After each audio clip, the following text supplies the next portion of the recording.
শুভ সন্ধ্যা। আমাদের বিশেষ যে শরীর স্বাস্থ্য নিয়ে অনুষ্ঠান বা মেডিকেল প্রোগ্রাম, তাতে তো আমরা নানান অনুষ্ঠানে যেটা দেখি যে স্পেশালাইজেশন, মানে এক একজন এক একটা বিষয় স্পেশালিস্ট হতেই পারে।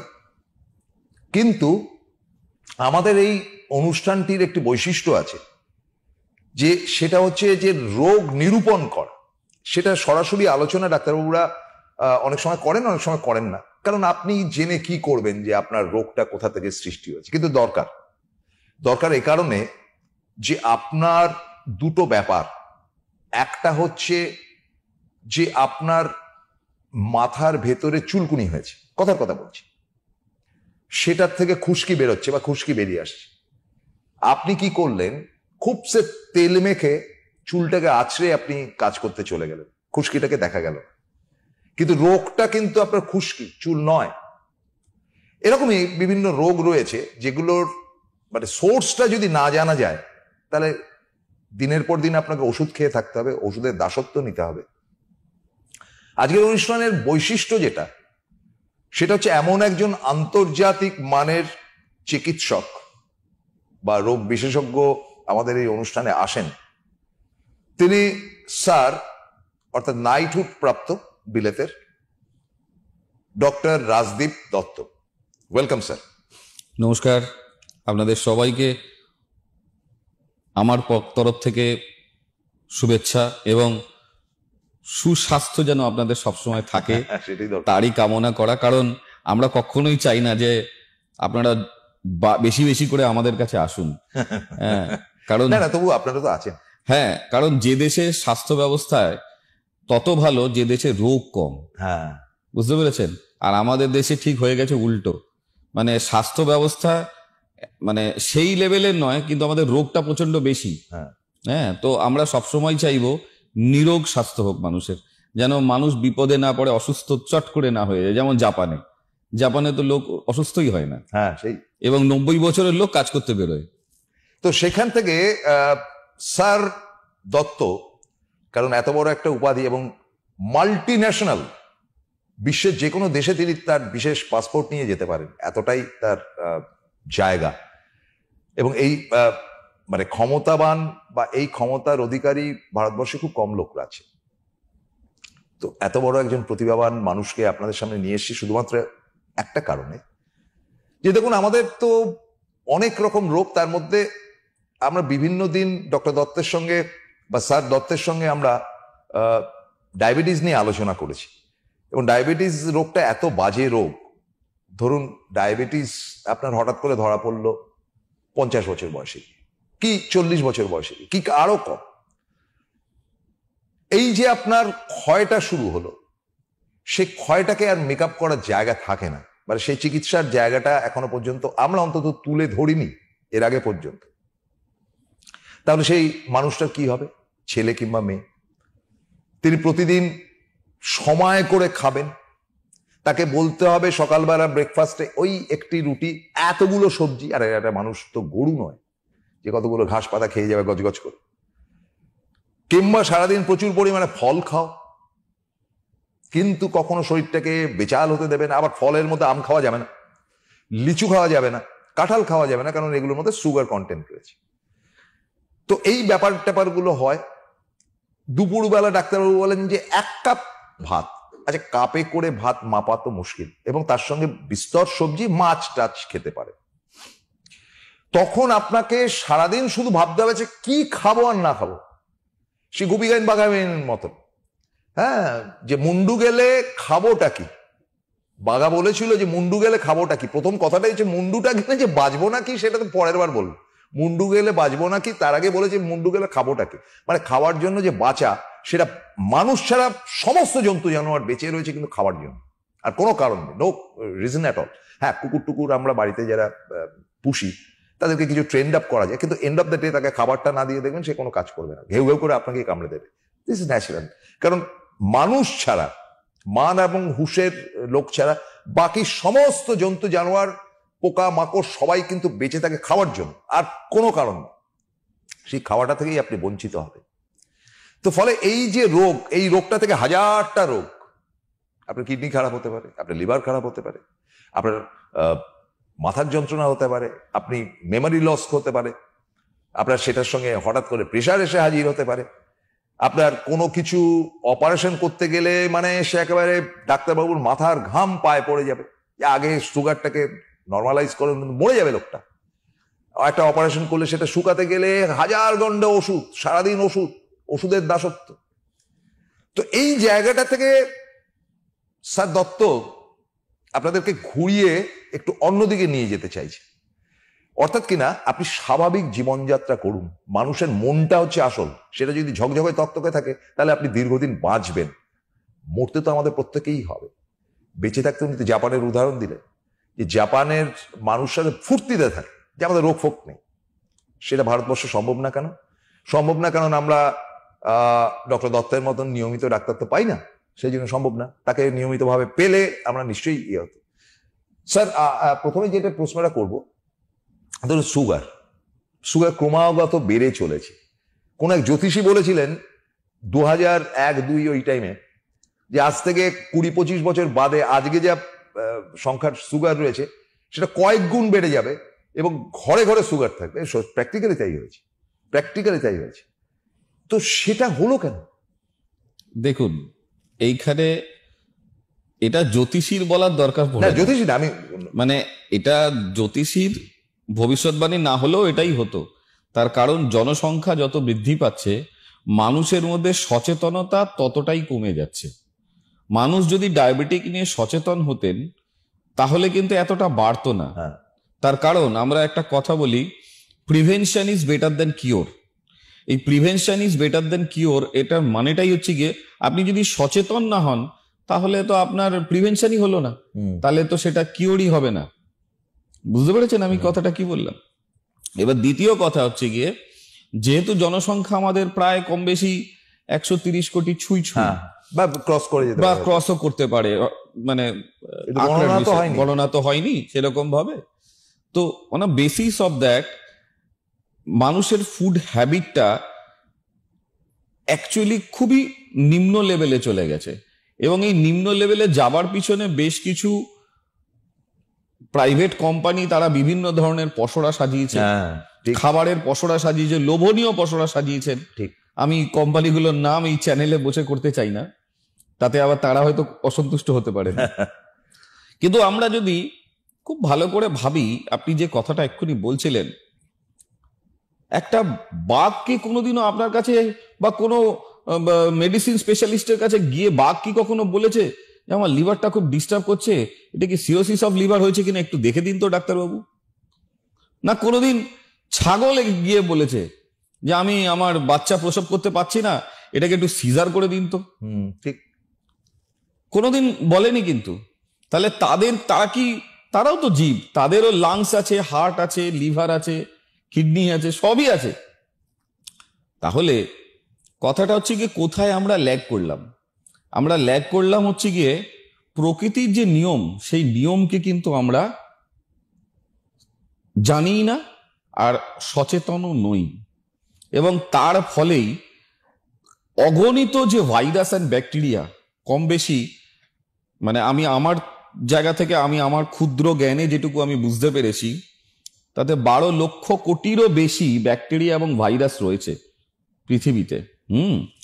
এবং তারা বিভিন্ন অবস্থায় বিভিন্ন জন বাঁচে, কেউ কেউ -80তেও বাঁচে, কেউ আবার 60-70 ডিগ্রি সেন্টিগ্রেডেও বেঁচে যায়।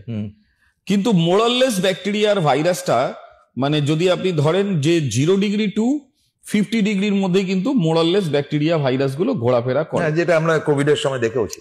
হ্যাঁ, কোভিডের সময় তো মানে SARS-CoV-2 ওটাও একটা ভাইরাস, মানে mRNA ভাইরাস ছিল। তো আসলে এই ভাইরাসগুলো অ্যাটাকটা কেন করে? আগে কি ছিল না? মানে ওই সত্য যুগ বলুন বা যে যুগই বলুন, সেই যুগে কি ছিল না? সব যুগেই ভাইরাস আর ব্যাকটেরিয়া ছিল। কিন্তু এই ভাইরাস আর ব্যাকটেরিয়ার জেনারেশনের ওপরও পলিউশন কিছুটা ডিপেন্ডেবল। এটাও ঘটনা যে পলিউশন যত বাড়ছে তত কিন্তু ভাইরাস ব্যাকটেরিয়াও কিন্তু বেড়ে যাচ্ছে, এটা ফ্যাক্ট। নতুন নতুন ধরনের স্পিসিস জন্ম নিচ্ছে। হ্যাঁ, সে জলের মধ্যে জন্ম নিচ্ছে কি বরফের মধ্যে জন্ম নিচ্ছে, সমস্ত জায়গায় জন্ম নিচ্ছে। তো আপনার ইমিউনিটি ধীরে ধীরে ডাউন হচ্ছে। আর ভাইরাস ওদিক দিয়ে বেড়ে উঠছে, তাহলে অটোমেটিক্যালি থ্রেটসটা বাড়বে না কমবে? খুব সিম্পল হিসাব, বাড়বে। এবার এটা কোন দিকে বাড়বে? ডেফিনেটলি অ্যান্টিমাইক্রোবিয়াল মাইক্রোবিয়াল থ্রেটস, হ্যাঁ, মাইক্রোবিয়াল থ্রেটস মানে পরজীবী আক্রমণ, সেটাই সব থেকে বেশি হয়।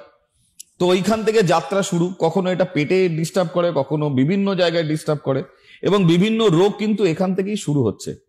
এবং সেটা তার সাথে ব্যাড ফুড লাইফস্টাইল। আমরা রান্নাঘর থেকে কিন্তু আমরা এর উত্তর পেতে পারি, কিন্তু আমরা রান্নাঘরের দিকে তাকাই না। রান্নাঘরে কোনো রকম ভাবে একটা রান্না করে বা বাইরে থেকে একটা ফুড ডেলিভারি করে নিলেই আমাদের কিন্তু দিনের খাওয়া দাওয়াটা কমপ্লিট হয়ে যায়। তো আমাদের ওইভাবে যদি আমরা খেতে পারতাম, তাহলে দেখতাম যে আমাদের বিভিন্ন ধরনের যে রোগ, এই রোগগুলো আমাদের শরীরে আসতোই না। ইমিউনিটি একদম স্ট্রং থাকতো, এবং স্ট্রং থাকলে অটোমেটিক্যালি ভাইরাস, ব্যাকটেরিয়া বা পরজীবী এগুলো অ্যাটাকস বা থ্রেটস থাকতোই না। এখানে আমি যেটা একটা প্রসঙ্গ কথাক্রমে তুলেছি, যে সুগারের রোগীদের নিয়েই আমরা আলোচনা করি বরং, তারপরে সেটা থেকে আমরা ভাঙতে ভাঙতে আসবো আর কি কি রোগ হতে পারে। প্রচুর পরিমাণে সবজি খাও এবং ফল খাও, তাতে সুগার কমে যাবে না, এটা সম্পূর্ণ ঠিক নয়। তার কারণ একটাই, আমি আগের দিনও আমি আপনাদেরকে বলেছি, এর মধ্যে 3-4টে কনসেপ্ট আছে। হ্যাঁ, এই মোস্ট পসিবল কনসেপ্টগুলো নিয়ে আমরা যদি আলোচনা করি, তাহলে আমরা বুঝতে পারবো যে অ্যাকচুয়ালি সমস্যাটা কোন জায়গাটায় লাই করছে। দেখুন, আপনি প্রচুর পরিমাণে আপনি ফল খাচ্ছেন, র্যান্ডম ক্যাটাগরির ফল খাচ্ছেন, তাদের গ্লাইসেমিক ইন্ডেক্সও ডিফারেন্ট। তো অটোমেটিক্যালি পেটের মধ্যে গিয়ে অনেকে বিভিন্ন জায়গায় দেখবেন যে বলে যে বডি ওয়েটের থেকে, মানে বডি ওয়েটের 10 দিয়ে ভাগ করলে যেটা হবে সেই অনুযায়ী খাবার খাও, ঠিক আছে? তো মানে একটা মানুষ যদি দেখা যায় যে 70 কেজি বডি ওয়েট থাকে, তাহলে সে 700 গ্রাম একটা ফল খাবে। এরকম 3-4 ক্যাটাগরির ফল, মানে প্রায় 2 কেজির মতো ফল টল সব মিলিয়ে খাবে। হ্যাঁ, তো এই লেভেলের যদি ফল খায়, তাহলে তার গ্লাইসেমিক ইন্ডেক্স যা মানে যে ফলগুলোর গ্লাইসেমিক ইন্ডেক্স বেশি, সেগুলো তো ডেফিনেটলি গ্লুকোজে কনভার্ট হবেই। আর গ্লুকোজে কনভার্ট খেলেও হবে না। শশার গ্লাইসেমিক ইন্ডেক্স কম, তাই বলে শশা অতিরিক্ত খেলেও চলবে না। কোনো কিছু অতিরিক্ত ভালো নয়। এই যে নিউট্রিশনাল ব্যালেন্স, এই যে নিউট্রিশনাল ব্যালেন্স আমার বডি কত পর্যন্ত নিতে পারে, সেটাই আমরা জানি না। তো অনেকে দেখবেন আমাদের বাচ্চারা যখন ছোট ছোট বাচ্চাদের ছাগলের দুধ খাওয়ায়, হ্যাঁ, বা গরুর দুধ খাওয়ায়, ঠিক আছে, কিনা শক্তিশালী হবে। একটা গরুর বাচ্চাকে দেখেছেন কখনো? যে গরুর বাচ্চাটা যখন জন্ম নেয় তখন এইটুকু থাকে, আর ঠিক 1 থেকে 1.5 মাসের মধ্যে বাচ্চাটা ঠিক এত বড় হয়ে যায়, হাইটও এরকম হয়ে যায়। এর কারণটা কি? তার কারণ গরুর দুধে যে ইমিউনিটিটা, সেটা গরুর বাচ্চার জন্য। আচ্ছা, মানুষের সেটা কখনোই মানুষের জন্য নয়। তার কারণ ওই গরুর দুধে সিস্টিনিন এবং মেথিনিন বলে দুটো কম্পাউন্ড থাকে, সালফোনেলেরিয়া কম্পাউন্ড। এই সালফোনেলেরিয়া কম্পাউন্ড গুলো পেটের ভেতরে গিয়ে সালফিউরিক অ্যাসিড রিফ্লাক্স বাড়িয়ে দেয়, এবং ওই বাচ্চাটা কন্টিনিউ বেসিস খেতে খেতে খেতে খেতে খেতে, একদিনে হয় না, কন্টিনিউ খেতে খেতে সে কিন্তু ধীরে ধীরে অ্যাসিড রিফ্লাক্সের মতো জায়গায় চলে যায়। যখনই অ্যাসিড রিফ্লাক্সের, যখন পেটের মধ্যে সালফিউরিক অ্যাসিড বেড়ে যায়, তখন আমাদের শরীর অটোমেটিক প্রোগ্রাম করা, ঈশ্বর আমাদেরকে অদ্ভুতভাবে প্রোগ্রাম করে রেখেছে। কোনো জিনিস বাড়লেই তাকে ম্যানেজ করার জন্য অন্য জায়গা থেকে জিনিস ছুটে আসে। যেমন অ্যাসিডিক পার্ট যেই বেড়ে যায় বডিতে, সঙ্গে সঙ্গে তাকে ব্যালেন্স করার জন্য অ্যালকালাইন পার্ট ছুটে আসে। কি রকম? আমি একটু গল্পটা বলি, বেশ ভালো লাগবে। এবং এই যখন অ্যাসিড পার্টটা বেড়ে গেল, তাকে নিউট্রালাইজ করার জন্য অ্যালকালাইন পার্ট ছুটে আসবে শরীর থেকে। এখন অ্যালকালাইন পার্ট আছে কোথায়? ক্যালসিয়াম হাইড্রোক্সাইড, ক্যালসিয়াম অক্সাইড, এগুলো হচ্ছে গিয়ে মানে অ্যালকালাইন মেটেরিয়াল, যেগুলো আমাদের হাড়ের মজ্জার মধ্যে থাকে। আমি তার টেকনিক্যাল নাম বলে দর্শকদের বিভ্রান্ত করব না। সাইনোভিয়াল ফ্লুইড, একদম ঠিক তাই। সাইনোভিয়াল ফ্লুইড, ঠিক আছে। আপনি বললেন বলে আমি বলছি না, আরো সোজা করে দিতাম, আমার হঠাৎ মনে হলো। হ্যাঁ, ঠিক আছে। তো যাই হোক, তো এই যে জেল যেটাকে বলা হয়, সেগুলো তখন কি হয়, ওর ক্যালসিয়াম মূলকটাকে ছেড়ে দেয়, আয়নটাকে, এবং সেই আয়ন তখন চলে আসে এই অ্যাসিডকে রিফ্লাক্স করতে, এবং রিফ্লাক্স করে দেয়, নিউট্রালাইজ করে দিল। মানে আপনার ভেতরে কিন্তু অ্যাসিড পার্টটা কমে গেল। অ্যাসিড পার্ট কমলে ব্যাকটেরিয়ার থ্রেটসও কমে গেল। কিন্তু ব্যাকটেরিয়ার থ্রেটস তো কমে গেল শরীরের, কিন্তু সমস্যাটা, মজাটা হচ্ছে গিয়ে যেই ব্যাকটেরিয়া পার্টসটা কমে গেল, আপনার এই হাঁটু থেকে তো ক্যালসিয়াম বেরিয়ে গেল, ওখানে ব্যথাটা শুরু হলো। এইবার আপনার এই হাঁটুতে নতুন করে ক্যালসিয়াম তৈরি হতে তো সময় লাগবে, বুঝতে পারছেন? আচ্ছা। এবং বয়স যত বাড়তে থাকে তত ক্যালসিয়াম তৈরি হওয়ার প্রবণতাটা ধীরে ধীরে কমতে থাকে, কারণ বয়স হলেই মানুষের সেল বিভাজিত হতে কম মানে বিভাজিত হয়। ডিস্ট্রিবিউট করছে বলে অটোমেটিক্যালি আমার রাইট। এজন্য ছোট বয়সে যখন আপনি দুধ খেয়ে গেছেন কোনো সমস্যা ছিল না, সমস্যাটা হলো কোথায় গিয়ে? বড় বয়সে। এবং আপনি হাইপার ইমিউনিটি খেয়ে অলরেডি আপনার বডি কিন্তু হাইপার ইমিউনিটি। এবং আমি কিছু কিছু পেশেন্ট দেখেছি মানে তারা হাইপার ইমিউনিটি, মানে সামান্য রক্ত যদি কাটেন না, ছিটকে রক্তটা দেয়ালে গিয়ে লাগবে, হাইপার ইমিউনিটি। তো এই লেভেলের হাইপার ইমিউনিটির পেশেন্টও খুব ডেঞ্জারাস, এদের বাঁচানো খুব মুশকিল, খুব মুশকিল বাঁচানো। এবং আমাদের বাচ্চারা, বাড়ির বাচ্চাদের দেখবেন ওই গরুর দুধ খাইয়ে এই মোটা হয়ে গেছে, বাবা মা ভাবছে আমার বাচ্চা তো এরকম মোটা হয়েছে মানে খুব সুস্থ আছে, কিন্তু তার অ্যাকচুয়ালি বিপদটা আপনি ডেকে নিয়ে আসছেন, তার জিনোটাইপসেও গিয়ে তার চেঞ্জ করে দিচ্ছেন, মানে তার জিনটাও চেঞ্জ হয়ে যাচ্ছে। তাহলে মানে ডক্টর দত্ত একটা মারাত্মক কথা বললেন যে আমাদের যে অ্যাসিড হয়, অনেক সময় আমাদের রাত্রিবেলা 11টার সময় খেয়ে শুতে গেলাম কি 12টার সময় খেয়ে শুতে গেলাম, উচিত না, কারণ একটা গল্প হচ্ছিল পরে বলবো সেটা, যে খুব অ্যাসিড হয়ে গেল কারণ আবল তাবল একটু খাওয়া হয়ে গেছে, তারপরে আপনি উঠে হয়তো জল খেলেন, কিংবা এই ঠান্ডার সময় উঠতে ইচ্ছা করলো না, এই ভোর রাত্রের দিকে গিয়ে দেখলেন যে না, পেটটা যেমন জ্বালা জ্বালা মনে হচ্ছিল এখন ঠিক হয়ে গেছে, ডেফিনেট করে পরের দিন আপনার গায়ে হাত পায়ে ব্যথা হতে পারে, কারণ আপনার শরীরের যে এই সাইনোভিয়াল ফ্লুইডটা ভুলে যান, শরীরের যে কোষের যে জায়গাটা যেটা অ্যান্টাসিড বলা যেতে পারে আমাদের বডির মধ্যে রয়েছে, সেটা ওটাকে ডাউন করলো বলে ওই জায়গাটা ফাঁকা হলো, ফলে আমাদের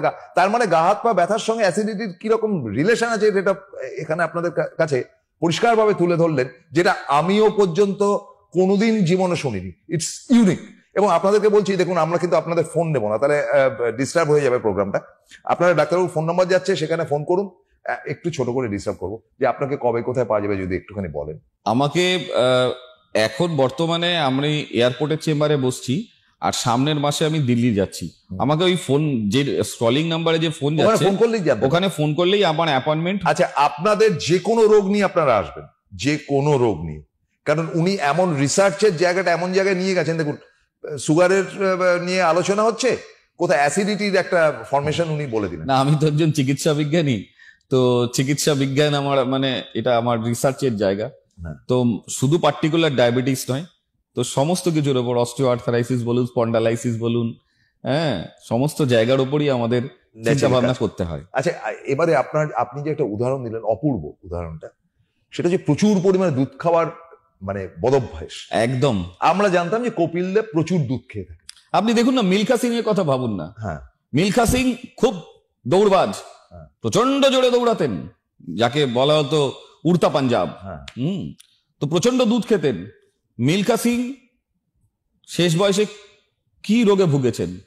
না না, আমি কপিল দেবের কথাটা বলি, তাহলে আরো ভালো বুঝতে পারি। গ্লাস গ্লাস দুধ খেতে, সবাই বলতো যে ওর শরীরে যে ওই যে ফাস্ট বল করছে আর এত জোরে হিট করে বল বাইরে বার করছে, দুধের ফল হতে পারে, আমি ইয়ে করছি না, কাটছি না। সেই কপিল দেব 60+ এসে কিন্তু তার এমন হার্টের প্রবলেম হলো যে সেটাকে তখন বাইপাসের মতন করতে হলো, নাকি স্টেন লাগাতে হলো। কপিল দেবের মতন এত সুস্থ মানুষকে স্টেন লাগাতে হবে কেন? দেখুন, এইটাই তো হচ্ছে কি মজা। তবুও আপনি ধরুন যে তারা কাজ করেছে কন্টিনিউয়াস, যখন দুধ খাচ্ছে একদিকে দুধ খাচ্ছে একদিকে মাঠে দৌড়াচ্ছে, তবু তার অ্যাবসর্পশন একটা মানে খরচের একটা জায়গা আছে, খরচ করার একটা জায়গা আছে। কিন্তু আমাদের বাড়ির বাচ্চাগুলোর কি অবস্থা? তারা তো এসির মধ্যে বসে পড়াশোনা করা ছেলে, তারা ইভেন ঘর থেকে বাইরে বেরিয়ে একটু যে ক্রিকেট খেলবে বা ইভেন ছোঁয়াছুঁই খেলবে সেটুকুও খেলে না। তাহলে তার বডির মুভমেন্ট জিরো, বিএমআই জিরো, কিন্তু তার শরীরে তাহলে দুধের ফলটা কি লেভেলে হবে এবার বুঝতে পারছেন? ফলে স্যার দত্ত যেটা বলছেন যে খাওয়া দাওয়াটাও কিন্তু হ্যাবিটস এর মধ্যে পড়ে, এবং সেটা অতিরিক্ত মাত্রা ছাড়া। আমরা আলোচনা করছিলাম স্যারের সঙ্গে বসে চা খেতে খেতে অক্ষয় কুমারকে নিয়ে, এবং তার নাম রাজীব ভাটিয়া, মানে উনি বললেন যাই হোক, খুব ভালো লাগলো। রাজীব ভাটিয়া বা অক্ষয় কুমার 6:30টার পর আর কিছু খান না, এবং 6:30টার সময় যে খাবারটা খান আপনার জীবনে খাবেন না। সে বিট গাজর ফাজর দিয়ে বিট ঘুটে ঘ্যাট, সেটার যে খুব সুস্বাদু তেমন না, ওই নুনটুকু থাকে আর কিছু মশলাপত্রের ব্যাপার নেই। কেন মানে আমাদের কি সেই সিস্টেমে যাওয়া উচিত? দেখুন, মেন ব্যাপার হচ্ছে গিয়ে সবাইকে যে সেই সিস্টেমে যেতেই হবে তার কোনো মানে নেই। কেউ কেউ কিটোজনিক ডায়েট আছে, হ্যাঁ, বিভিন্ন ধরনের ডায়েট আছে, তো সব ডায়েট সবার জন্য কিন্তু নয়। না, তার 6:30 খেলাম। তবে হ্যাঁ, অটোফেজির ক্ষেত্রে যদি কোনো বডিকে যদি প্রচন্ড পরিমাণ মানে স্ট্রিমলাইনে নিয়ে আসতে হয়, তাহলে autophagy one of the best way. এবং অ্যাজ পার অটোফেজি এবারের নোবেলটা এসছে কিন্তু অটোফেজির উপরে। আপনারা হয়তো জানেন। তো অটোফেজি যদি বডিতে রান করানো যায়, তাহলে কি হয়, শরীরে যে সমস্ত রোগগুলো আছে, আমি আমার বেশিরভাগ পেশেন্টকে এই দিকে নিয়ে যাওয়ার চেষ্টা করি, যারা সিরিয়াস পেশেন্ট তাদেরকে। কারণ অটোফেজি একদিকে শুনতে খুব ভালো লাগে, কিন্তু করাটা ঠিক ততটাই ডেঞ্জারাস। কারণ আমি শুনেছি যেটা আপনার মারাত্মক ডেঞ্জারাস। আপনার সম্বন্ধে যেগুলো খবরের কাগজেও বেরিয়েছে, বিদেশি খবরের কাগজে আপনার স্পেশালিটি নিয়ে, সেটা হচ্ছে যে স্যার ডক্টর দত্ত ফুড হ্যাবিটসটাকে এমন ভাবে তৈরি করে দেয় যে ওতেই মানুষের 60% রোগ মুক্তি হয়। একদম হয়, সেটা আপনি করেন, সবাই করবে না। এবং তার সাথে আমার কিছু রিসার্চ, আমার নিজস্ব যে রিসার্চ মেডিসিন গুলো বা নিউট্রাসিউটিক্যালস গুলো আমি বানিয়েছি, সেগুলো এতটাই থেরাপিউটিক এবং এতটাই সাইড এফেক্ট লেস, যখন এটা কম্বিনেশন হয় বডিতে, তখন কিন্তু একটা অদ্ভুত মিরাকেল তৈরি হয়। কারণ এটা সায়েন্স, 0 আর 1, 1 + 1 সবসময় 2ই হবে। আমাদের অনেকটা সময় কেটে গেছে, আমি আবার একটু সুগারে ঢুকে পড়ি। সুগার থেকে হাজার ঘন্টা রোগ, পরের দিন না হয় আলোচনা করা যাবে। সুগার একটা বড্ড বিরক্তিকর জঘন্যতম রোগ, এবং মৃত্যু অবধি তাকে সুগার করবে, এবং তার আয়ু যদি 100 হতো সেটা কমিয়ে গিয়ে 72-এ দাঁড় করিয়ে দেবে, মানে 28 কমিয়ে দেবে।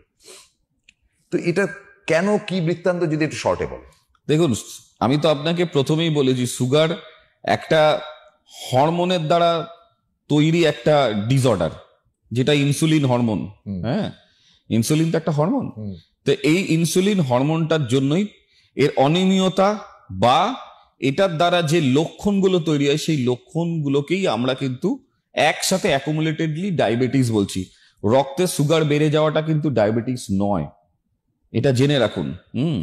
এবং অ্যাজ পার এসিই জার্নাল, আপনারা এটা জানতে পারবেন যে অ্যাজ পার এসিই গাইডলাইন, ইন্টারন্যাশনাল যে গাইডলাইন, সেই অনুযায়ী রক্তে ব্লাডে সুগার বেড়ে যাওয়াটাই কিন্তু শুধু ডায়াবেটিসকে ট্রিগার করে না, বরঞ্চ আমি বলবো যে বিভিন্ন ধরনের যে অনিয়মিততা, যেমন ধরুন থ্রাস্ট লেগে যাওয়া, তারপর ধরুন কিছু কিছু জায়গায় ডিজিনেস তৈরি হওয়া, এই যে সমস্ত কমপ্লিকেশনস, এই কমপ্লিকেশনস গুলোকে যদি রিডিউস করানো যায় তাহলে, এবং সাথে সাথে অটোমেটিক্যালি ব্লাড সুগার তখনই নামবে যখন ব্লাড প্রেশার ঠিকঠাক লেভেলে চলে আসবে, কোলেস্টেরল ঠিকঠাক লেভেলে চলে আসবে, হ্যাঁ, লিভার ঠিকঠাক লেভেলে চলে আসবে, দেখবেন ব্লাড সুগার অটোমেটিক্যালি লেভেলে চলে আসবে। এবং এই জন্যই আমরা আমার রিসার্চ মেডিসিন এবং কিছু ফুড হ্যাবিটস এইগুলোকে দিয়ে, মানে ধরুন আমি আপনার কাছে গেলাম, আমার ব্লাড সুগার খুব হাই, 400 কি 350, এখনো ইনসুলিন না। 350টা একদম কিছুই না, আমার কাছে 900-1100 লোক। না ঠিক আছে, আমি ইনসুলিন নিচ্ছি না ধরে নি, হ্যাঁ, তো আপনি মেডিসিনটা দিয়ে দেবেন তো? হ্যাঁ, মানে সেটা আবার দোকানে গিয়ে কিনবার প্রয়োজন নেই তো? না, সচরাচর দরকার পড়ে না, যদি কিছু এক্সট্রা লাগে তখন সেটা লাগে, মানে এটাও কেস টু কেস বেসিস, কিন্তু আদারওয়াইজ বেশিরভাগটাই আমি দিয়ে দিই। আর ফুড হ্যাবিটসটা কি হবে সেটা বলে? ফুড হ্যাবিটসটা একদম মেপে আমি বলে দেবো, এবং একদম মানে চার্ট করে একদম মেপে। এবং খাওয়া দাওয়াটা না, এই যে আপনি বললেন না খুব মানে বিচ্ছিরি টাইপের খাওয়া দাওয়া, সেইটা সাধারণত থাকে না। আমি চেষ্টা করি যতটা সুস্বাদু করে। না মানে আমি বলতে চাইছি যেটা, যে অক্ষয় কুমারের মতন খাবার কেউ খাবে না, না কাউকে খেতে হবে না। তার কারণ হচ্ছে গিয়ে তাহলে রিসার্চটা করলাম কেন? ঠিক ঠিক, যদি মানুষকে এতটাই কষ্ট দেবো তাহলে রিসার্চটা করলাম কেন?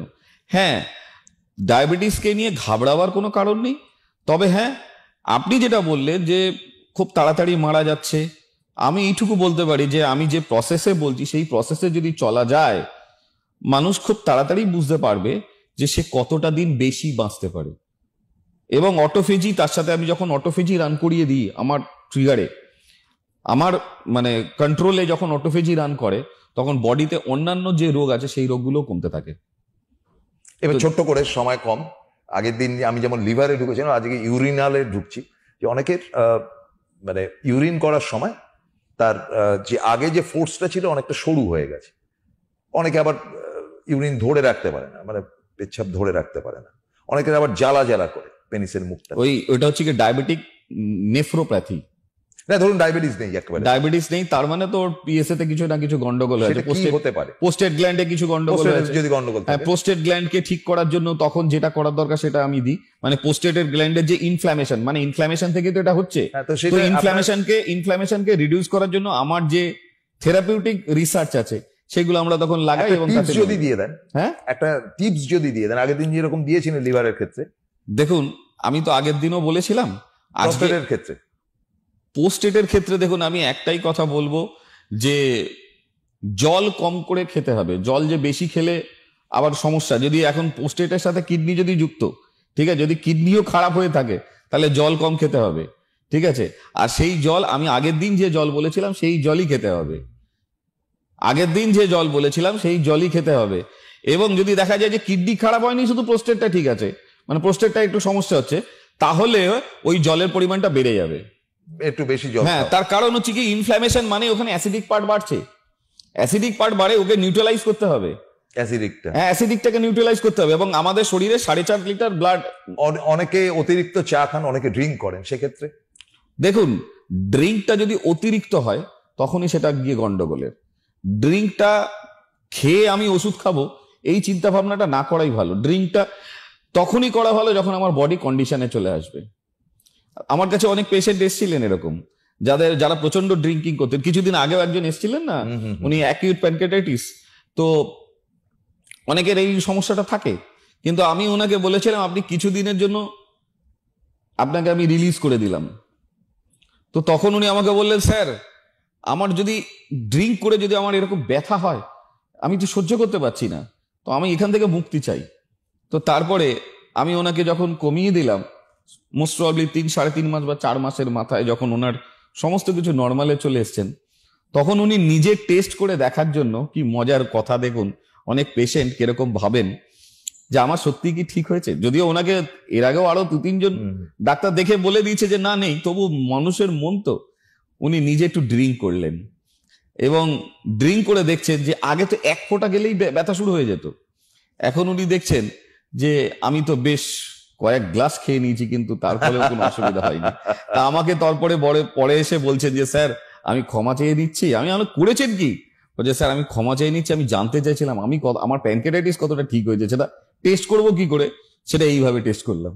ফলে আমরা কিন্তু কার্যত স্যার দত্তের কাছ থেকে আজকে মানে মূলত অনেকগুলো যেমন ব্যাপার জানলাম, যে প্রচুর খাওয়া বা প্রচুর দুধ খাওয়া, প্রচুর অমুক খাওয়া, খাবেন নিশ্চয়ই খাবেন, খাওয়ার জন্যই বাঁচা। ওই যে আমি একটা কথা লাস্টে আমি একটা কথা বলে দিই যে if you eat food like as medicine you do not need to take medicine like as food. যদি আপনি খাবারকে যদি ওষুধের মতো খেতে পারেন, তাহলে জীবনে কোনোদিনও ওষুধকে খাবারের মতো খেতে হবে না, মানে গাদা ঘন্টায় ওষুধ। এই কথার পরে আর কোনো কথা থাকে না। আমরা খুব শিগগিরই আবার একটা শনিবার ফিরে আসবো। স্যারকে অনেক ধন্যবাদ জানাই। অনেক ধন্যবাদ আপনাদের সবাইকে। সুস্থ থাকুন, ভালো থাকুন।